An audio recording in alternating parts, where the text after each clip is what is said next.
Assalamualaikum warahmatullahi wabarakatuh. Perkenalkan kami dari kelompok 10 Quantum Company ingin mempresentasikan hasil progres proyek kami yang berjudul Proyek Pengembangan Aplikasi Mobile Photo Booth Digital yang bernamakan Peekaboo. Sebelumnya, izinkan kami memperkenalkan anggota kelompok kami terlebih dahulu. Di sini ada Ade Yunita Rahmadani dengan NIM 57, Ibna Oktavia Saputri dengan NIM 64, Honsa Hilmi Mufida dengan NIM 69, dan saya sendiri Natalia Nidia Fidelia dengan NIM 99. Berikutnya ada latar belakang, yaitu perkembangan teknologi informasi telah membawa inovasi besar di bidang fotografi. Photobooth yang dulu hanya menghasilkan cetakan fisik, kini berkembang menjadi layanan digital interaktif yang fleksibel, hemat biaya, dan mudah diakses. Namun, photobooth konvensional masih menghadapi kendala seperti distribusi foto manual, antrian panjang, serta manajemen internal yang kurang efisien. Masyarakat kini membutuhkan layanan dokumentasi yang cepat, praktis, dan terintegrasi secara digital. Kemudian ada tujuan dan manfaat. Tujuan dari pengembangan aplikasi foto digital Peekaboo sebagai media dokumentasi yang modern, cepat dan mudah diakses, interaktif dan profesional, serta meningkatkan efisiensi dokumentasi. Kemudian manfaat itu ada yang pertama bagi instansi sebagai solusi dokumentasi yang modern dan efisien serta menghemat waktu pengolahan dan publikasi dokumentasi. Kemudian bagi pengguna, pengalaman dokumentasi yang seru dan berkesan, pembuatan konten visual yang kreatif dan mudah berbagi foto ke media sosial secara instan. Selanjutnya, ruang lingkup. Yang pertama, fitur utama dari aplikasi Peekaboo yaitu mengambil foto selfie, kemudian menggabungkan hasil foto ke dalam satu frame, dan menyimpan hasil foto. Untuk proses penggunaan yaitu yang pertama login dan tutorial singkat, kemudian pilih frame dan menyimpan dan share hasil foto. Untuk batasan tidak mencakup fitur filter dan editing lanjutan. Aplikasi ini berfokus pada pengembangan aplikasi mobile berbasis Android yang memungkinkan pengguna untuk mengambil beberapa foto selfie dan menggabungkannya secara otomatis dalam satu bingkai. Selanjutnya, framework yang kami gunakan itu adalah framework PMBOK. Jadi PMBOK atau Project Management Body of Knowledge itu adalah process-based framework yang dikembangkan oleh Project Management Institute. Jadi framework ini itu berisi kumpulan proses, best practice, terminologi, guidelines, dan tools standar dalam project management. Framework ini sangat berguna dalam membantu organisasi untuk menstandarkan praktek manajemen proyek, menyesuaikannya dengan kebutuhan, serta meningkatkan efektivitas dalam project execution. Dan alasan kenapa kelompok kami menggunakan framework PMBOK ini, yang pertama itu karena terstruktur dan fleksibel, dan juga mempermudah pembagian tugas tim dalam kelompok, dan cocok untuk proyek berskala menengah.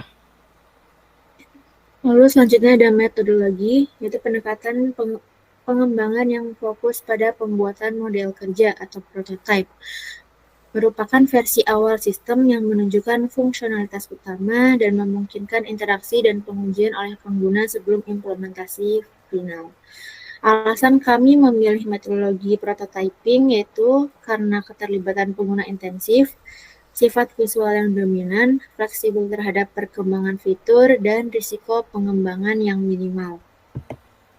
Berikutnya ada struktur tim dengan ada Yunita sebagai project leader atau manager dengan kepentingan mengelola keseluruhan proyek dan pengambilan keputusan utama dengan tingkat pengaruh pada proyek yaitu tinggi. Lalu berikutnya ada Ibna Oktavia dengan peran sistem, analis, dan network administrator yang berkepentingan menganalisis kebutuhan sistem dan memastikan konektivitas antar perangkat dengan tingkat pengaruh sedang. Lalu berikutnya ada Natalia yang berperan sebagai programmer dan dokumentator dengan kepentingan mengembangkan aplikasi Android dan menyusun dokumentasi proyek dengan tingkat pengaruh sedang. Lalu yang terakhir ada saya sendiri, yaitu Honsa Hilmi, dengan peran database administrator yang mengelola struktur data dan integrasi sistem dengan tingkat pengaruh sedang. Berikutnya ada tools dan teknologi yang kami gunakan untuk front-end development sendiri. Kami menggunakan Android Studio, XML, Android SDK, dan Material Design. Lalu untuk back-end dan database, kami menggunakan Room Database. Untuk desain UI UX, kami menggunakan Figma dan Canva Pro.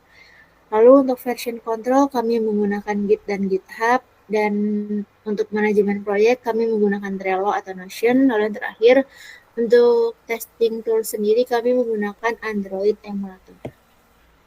Selanjutnya waktu, jadi proyek ini itu berlangsung selama 89 hari yang mulai dari tanggal 19 Agustus sampai 12 Desember 2025 dengan 5 bagian, yaitu analisis kebutuhan 11 hari, desain dan pembuatan prototipe 12 hari, evaluasi prototipe 11 hari, fase pengembangan sistem 20 hari, pengujian dan penyempurnaan sistem 14 hari, dan implementasi serta dokumentasi selama 21 hari.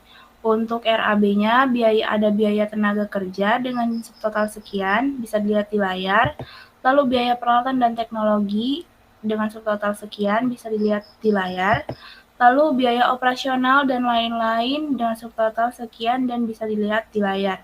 Untuk total keseluruhannya itu adalah Rp120.776.250. Selanjutnya, pada bagian Quality Management Plan dengan tujuan untuk menjamin kualitas aplikasi Peekaboo agar berjalan stabil, aman, dan mudah digunakan oleh pengguna. Di sini strategi yang digunakan ada 3. Yang pertama, Quality Planning, di mana kita akan menentukan standar kualitas aplikasi dengan mencakup tampilan UI UX-nya, performa, dan keamanan data. Yang kedua ada Quality Assurance dengan proses pengujian sistematis untuk memastikan aplikasi bebas dari kesalahan yang besar. Yang terakhir ada Quality Control, di mana kita akan melakukan evaluasi hasil pengujian, memperbaiki bug, dan memastikan aplikasi siap digunakan oleh publik. Selanjutnya ada tahap pengujian, kita menggunakan 3 tahap pengujian, alpha, beta, dan UAT. Nah, dari tahap pengujian ini akan dihasilkan dokumen hasil, ada test report, performance report, dan security audit report. Dengan kriteria keberhasilannya adalah tidak ada bug mayor yang mengaruhi fungsionalitas. Yang kedua ada tampilan antarmukanya itu konsisten dan responsif. Dan yang ketiga, aplikasinya aman dan memenuhi kebutuhan pengguna. Kemudian ada risk management plan, di mana kita akan mengantisipasi potensi risiko proyek agar tidak menghambat penyelesaian biaya ataupun kualitas aplikasi. Pertama, risiko perubahan kebutuhan pengguna memiliki dampak tinggi, sehingga kami akan melakukan review dan pembaruan prototipe secara berkala. Kedua, keterlambatan pengembangan akan kami antisipasi dengan membuat timeline realistis dan pembagian tugas yang jelas. Yang ketiga, untuk gangguan teknis seperti server atau database, kita akan melakukan backup rutin dan monitoring sistem cloud. Yang keempat, untuk bug atau error dalam aplikasi, kita akan melakukan pengujian berlapis, alpha, beta testing, atau UAT sendiri. Dan yang terakhir, untuk ketergantungan pada tools pihak ketiga, kita akan menyiapkan alternatif platform open source bila diperlukan. Secara keseluruhan, strategi kami adalah melakukan evaluasi risiko tiap fase proyek, komunikasi rutin, dan pencatatan risiko melalui isu tracking system. Demikian presentasi dari kelompok kami mengenai proyek Peekaboo. Terima kasih atas perhatian dan waktunya. Mohon maaf apabila ada kekurangan dalam penyampaian. Wassalamualaikum warahmatullahi wabarakatuh.